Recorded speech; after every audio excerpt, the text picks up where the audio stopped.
device and thousands of products under one roof. One-stop shopping, thousands of products and expert help that gets you back on the road in no time. Exclusively at Advance Auto Parts. Now at 2520 Brunswick Pike in Lawrenceville. This is how we advance. This is how we advance. There's just something about Rider University that has allowed me to thrive as a student in and out of the classroom. Succeed in my chosen career as one of 65,000 Rider alumni. I can't quite put my finger on it. Maybe it's the Rider faculty who my true potential. Or the over 125 student clubs and organizations that allowed me to become the natural-born leader I really am. Or the administrative staff who encourage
at Rider_Eats.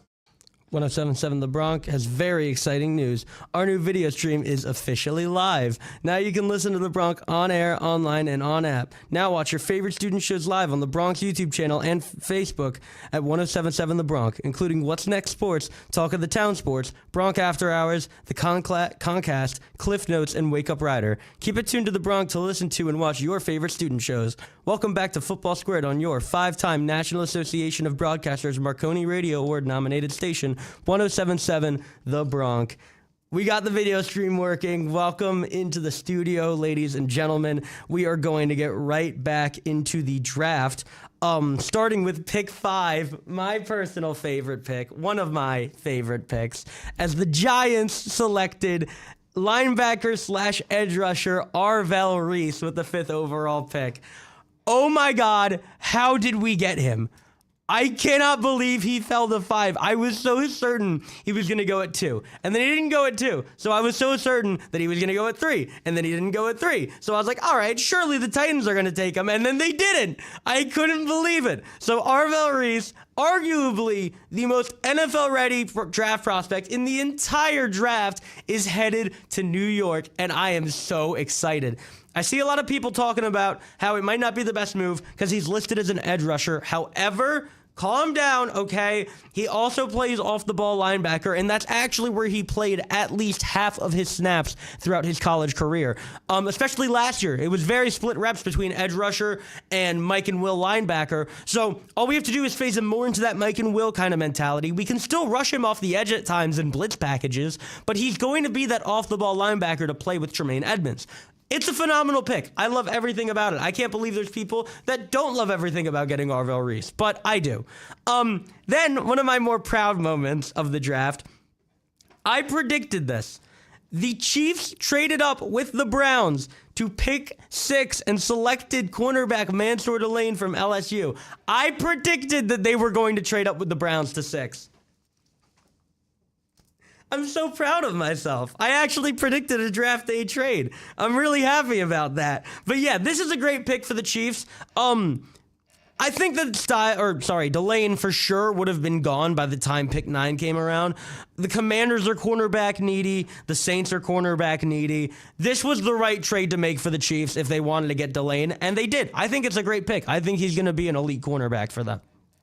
Then at pick 7, this kind of sucked. I know that we got Arvell Reese, but I did want Sonny Styles, and because we got Arvell Reese, who should technically be better, Sonny Styles unfortunately ended up to the Commanders at pick 7. I really didn't want that to happen. I didn't want to have to play against any of these just freaks of nature in the same division as the Giants, but it is what it is. The Commanders get a phenomenal prospect. They're going to have him playing beside potentially Bobby Wagner, who is still currently a free agent technically, but he's expected to go back to the Commanders. That's going to be a hell of a linebacking core. Wagner's really going to be able to help Styles progress and develop. I think this is a great pick for them. So far, most of these picks have been really great. The only ones I really disagree with is the Carnell Tate pick and the David Bailey pick. Everything else, fantastic. Pick 8. The Saints get Arizona State wide receiver Jordan Tyson, pair him up with Chris Olave, young quarterback Tyler Shuck. The Saints offense is starting to come together, and we really saw them start to put it together at the end of last season, but they really are starting to add to it now. They're getting Shuck more weapons, and I think it's really going to pay off because even with what he had, Shuck was great. He played really well. Not as well as Jackson Dart, okay? Let's not forget that. Nowhere near as well as Jackson Dart. However, you still got to give him his flowers. You still got to give him his credit. Tyler Shuck played really well. So adding Jordan Tyson to this offense is going to be a very good addition, both for the offense as a whole, but also for Tyler Shuck. It adds another weapon to his arsenal, and he's now going to be able to perform even better than he did with just Chris Olave, who he didn't even have for half of the season anyway, because Chris Olave is always hurt. Pick 9, the Browns, with the pick that they traded back with the Chiefs, ended up taking Utah offensive tackle Spencer Fano. Versatile offensive lineman, someone to guard Shador.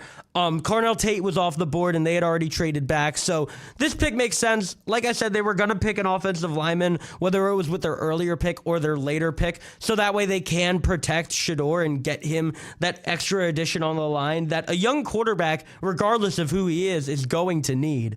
So yeah, good pick by them.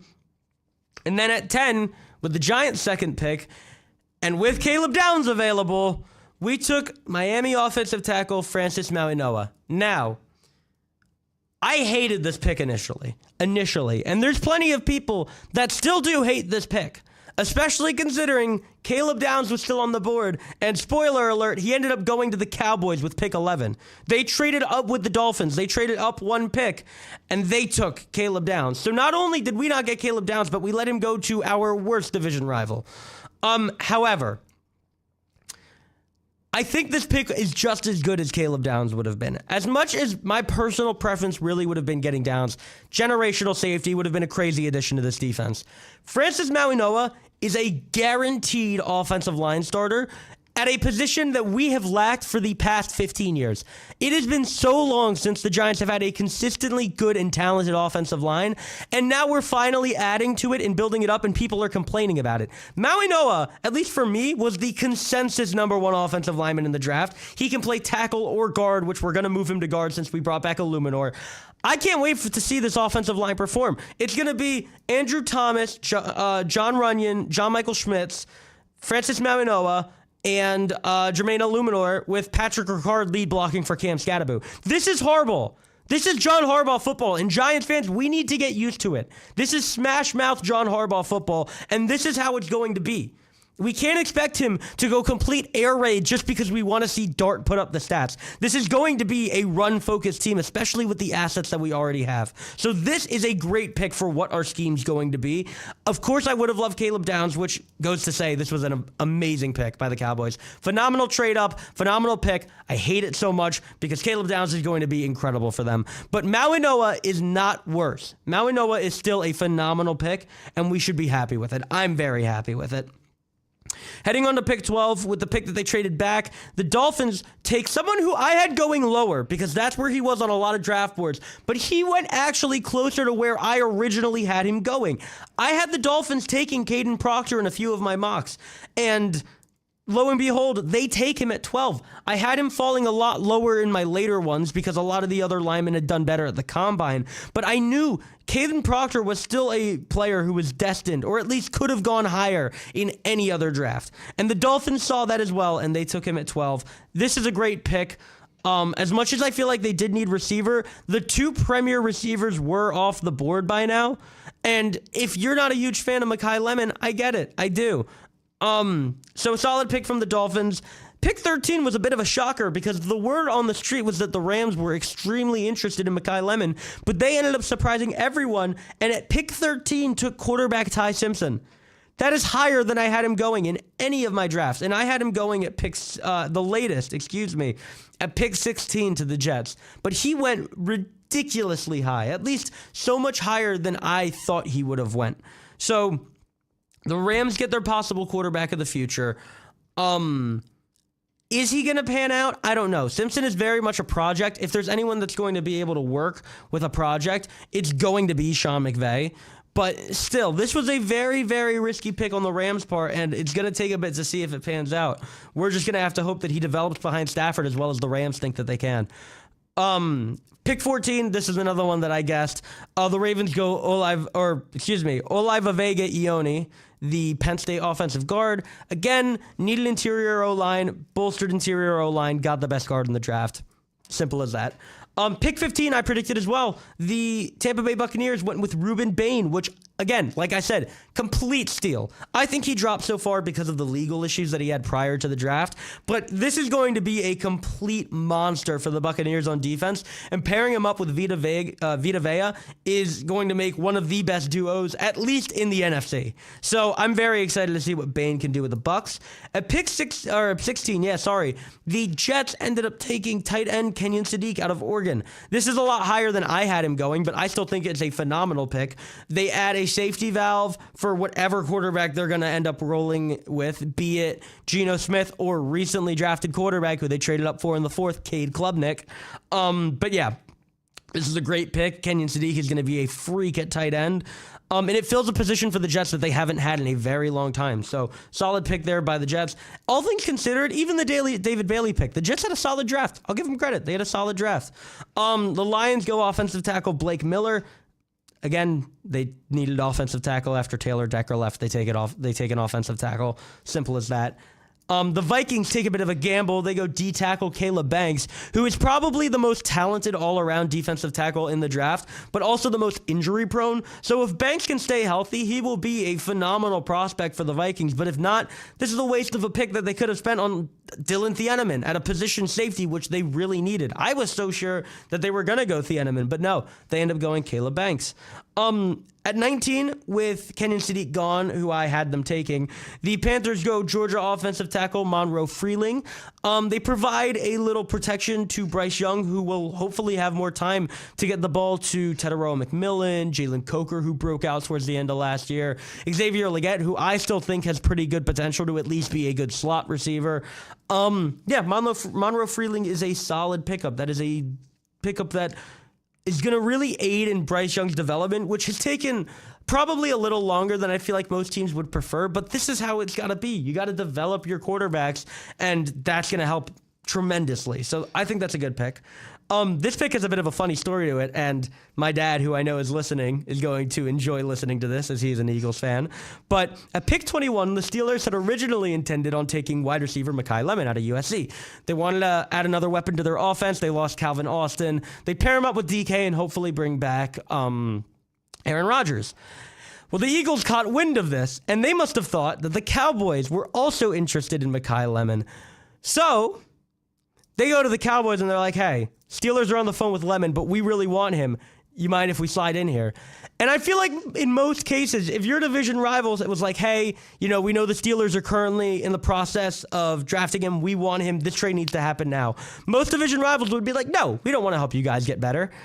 But Jerry freaking Jones made the trade. So last second, while Mekhi Lemon was still on the phone with the Steelers, comes a call from old Howie Roseman, the man upstairs. And Mekhi Lemon goes, why are the Eagles calling me? And the Eagles steal Mekhi Lemon at pick 20.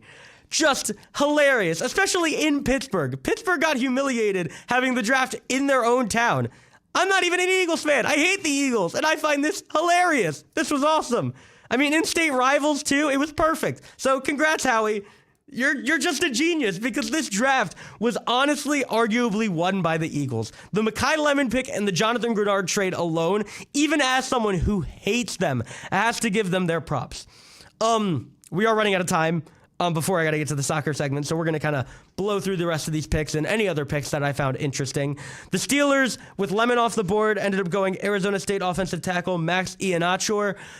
I think this is a panic pick. I think they wanted Mekhi Lemon and didn't know who to go with once he was taken, so they just went offensive line because that's the safe pick. Chargers pick, I guess they go Miami edge rusher Akeem Mesidor. He is on the older side, but with edge rushers, it doesn't tend to matter as much. You can still get a lot of good years out of them, and the Chargers needed an edge rusher. Cowboys bolster that D-line again, get Malachi Lawrence, UCF edge rusher. They went way defensive-centered. They picked up D. Winters. They got Lawrence and Downs in the first round. They really focused on improving their defense. Which I hate to see. The Browns then go wide receiver Casey Concepcion at 24, someone who was projected to go a lot higher than that, and the Browns actually got a bit of a steal with him, all things considered. They add that weapon that I knew that the first round for the Browns was going to be a combination of receiver and offensive tackle, and that's exactly what it was. They went Spencer Fano and Casey Concepcion. Adds a weapon for Shedeur Sanders. That's probably going to be his number one receiver over Jerry Jeudy. So great pick by the Browns. The Bears end up taking advantage of the Vikings not going with him, and as they also needed a safety, got Dylan Thieneman at pick 25. Pick 26, the Texans go offensive guard Kalen Rutledge. They had one of the worst O-lines in the league, and they need to do everything they can to protect C.J. Stroud, especially considering he has had a lot of regression over the past couple of seasons. So they need to get him some sort of protection so we can try to find his groove again. Pick 27, the Dolphins ended up getting their corner that, again, I knew that they were going to pick. I had them going corner at pick 13 or 12, but they ended up going someone different. And they get their corner at pick 27. They get Chris Johnson from San Diego State. Pick 28, the Patriots go Caleb Lomu. They get an offensive tackle opposite of Will Campbell to help protect Drake May. The Chiefs at pick 29 go D-tackle Peter Woods. Arguably the best D-tackle in the draft, even over Caleb Banks. And the Chiefs got him in the late first round. This is a great pick. They pair him up with Chris Jones, who is on his way out anyway, so there's his replacement as well. I hate to give him credit, but good pick by the Chiefs.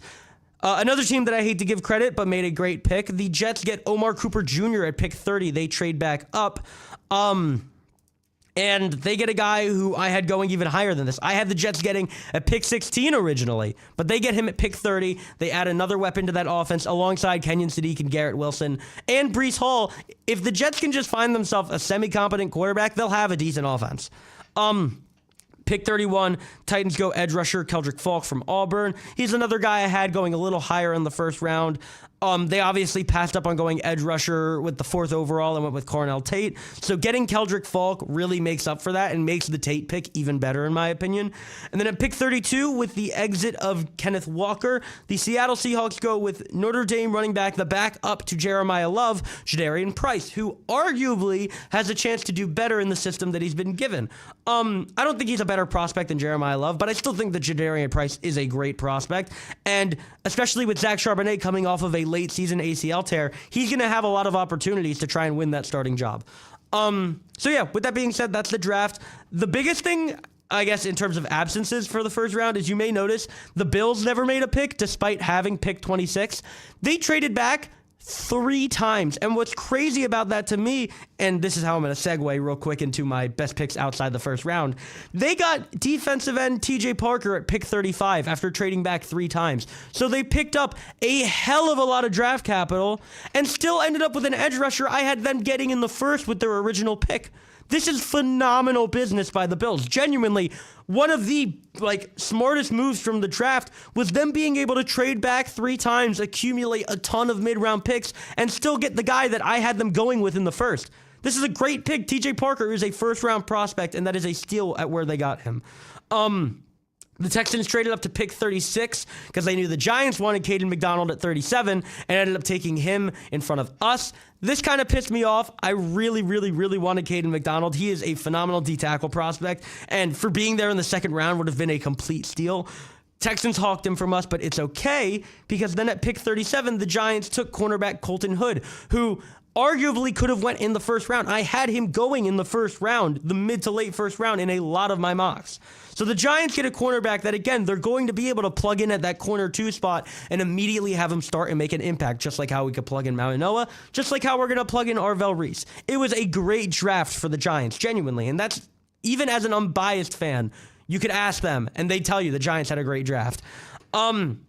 Pick 39, the Browns traded up and drafted wide receiver Denzel Boston to pair him up with Casey Concepcion.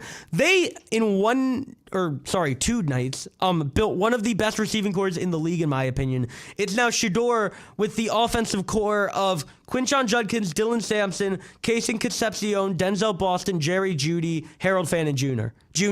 That is an incredibly young and incredibly talented offensive core. The Browns are another team that had a fantastic draft, really spectacular. I mean, the Browns, a team that usually aren't great at drafting, did a surprisingly good job.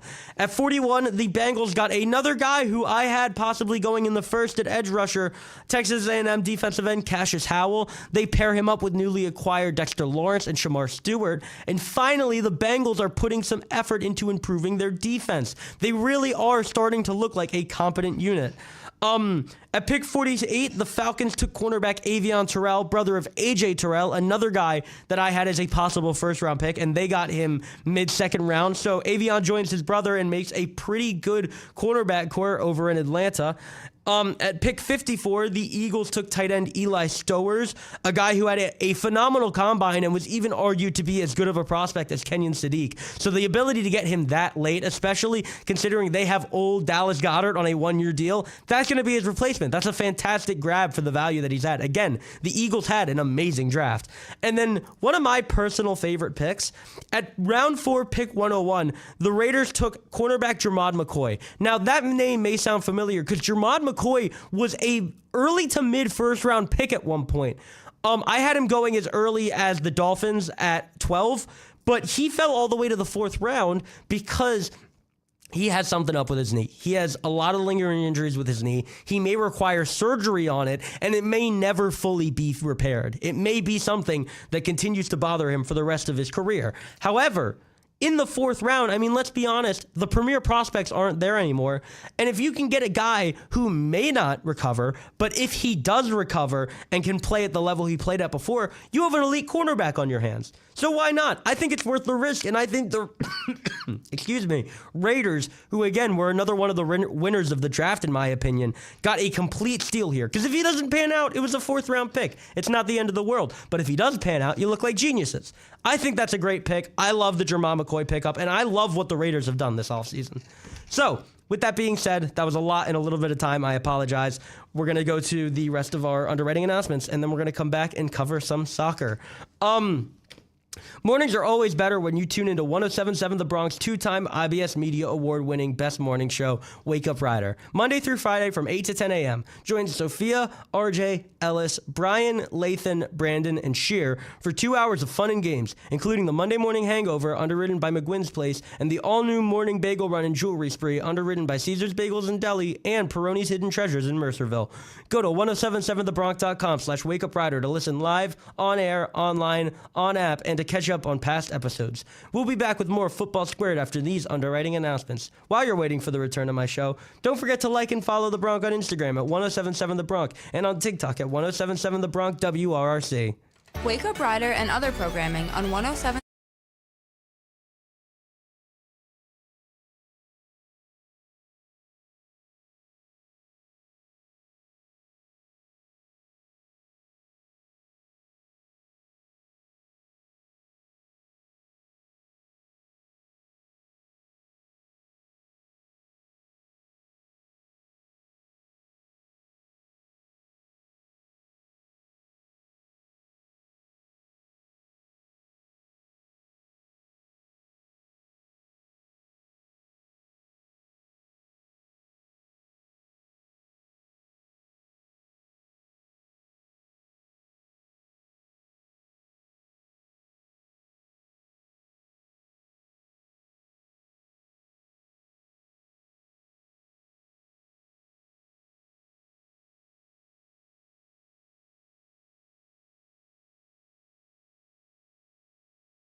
Which of these tasty three sandwiches will become Rider University's new signature sandwich and 1077 The Bronx Ultimate Bronkwich? Will it be Sergio Nino Vela Smoky Lomito, or Caitlin Lawler's Zesty Chopped Unk, or Jesse Dottie's Twist on a Classic, the Hot Honey Chicken Pesto Grilled Cheese? Find out at the Build the Ultimate Bronkwich finale this Tuesday, April 28th, 11 a.m. to 1:30 p.m. live at Muller's Pub in Cranberries.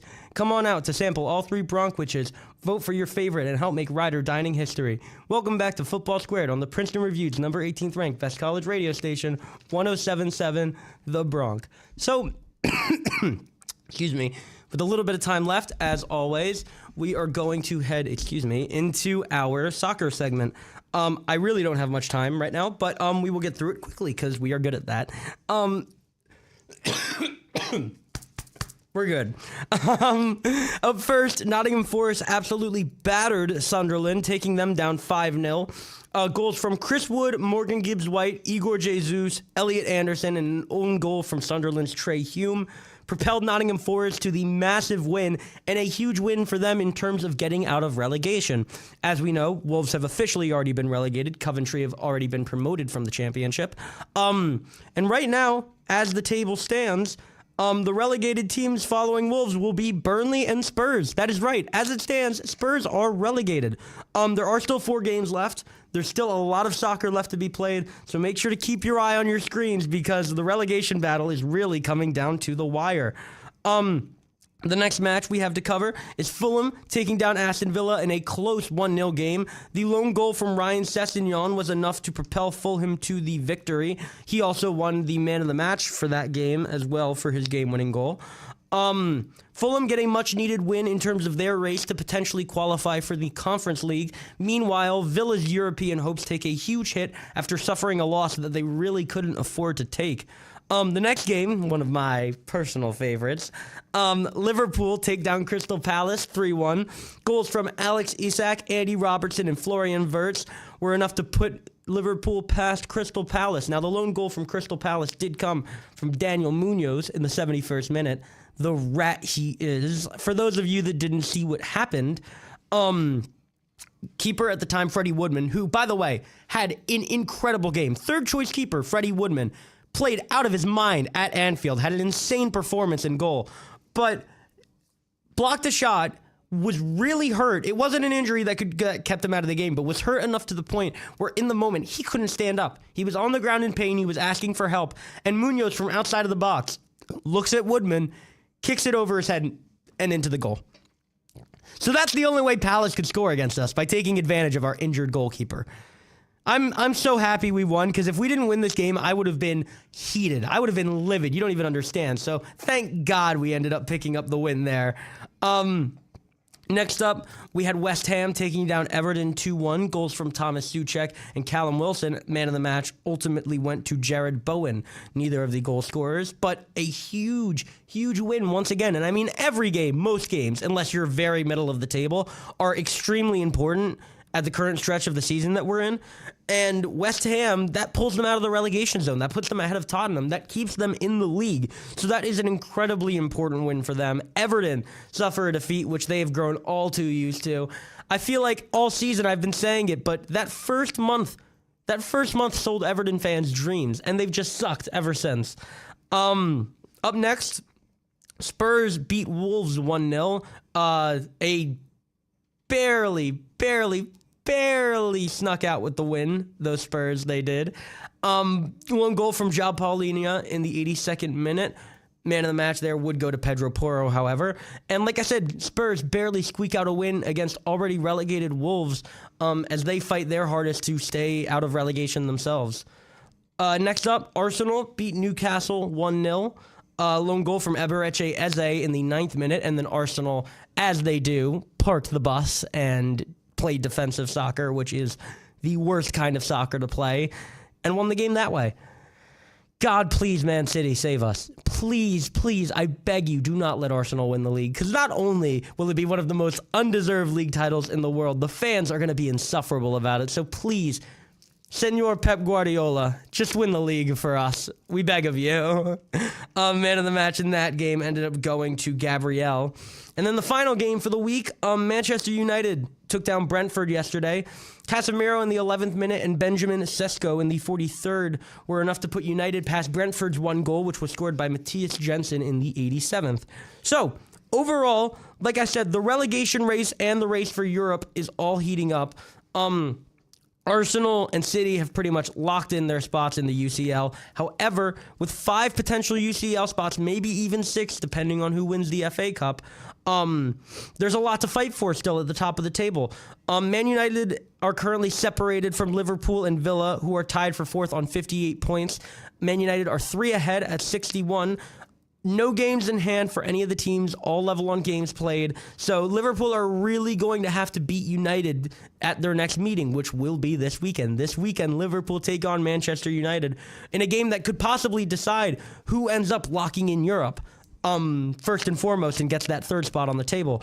Villa obviously still in the fight for it. Even Brighton, who are 8 points behind Villa nevertheless, but still in 6th place, which technically could become a UCL spot, are fighting for Europe. Even if it isn't UCL and it is the Europa League, they're still in a battle with Bournemouth, who are on 49 points, with Chelsea, Brentford, and Fulham, who are all on 48, Everton, who are on 47, Sunderland are on 46. I mean, the list goes on and on and on and on and on. Brighton in 6th are on 50 points, and they're separated from Sunderland by only 4, who are in 12th. So 6th and 12th are separated by 4 points. Sunderland on 46, Brighton on 50. It could go so many different ways still. There's so much soccer to be played, so much exciting soccer, so much meaningful soccer, and I cannot wait to watch it all. I hope you all are just as excited as I am. And with that being said, we are going to close out our show for the week. Unfortunately, our second to last show. Next week will be the last one before summer break. It's going to be very bittersweet. First year with the radio station, and it's been incredible. So with that being said, thank you all for listening to Football Squared. We'll be back next Tuesday from 10 to 11 a.m. Stay tuned for more of the biggest hits and best variety on the Princeton Review's number 18th Best College Radio Station, 3-time 2026 IBS Media Award winner, and 5-time NAB Marconi Radio Award nominee for College Radio Station of the Year, 107.7 The Bronx. Have a good week, everyone. I'll see you next week. Doesn't matter what hour of the day it is, I'm always hungry. Thankfully,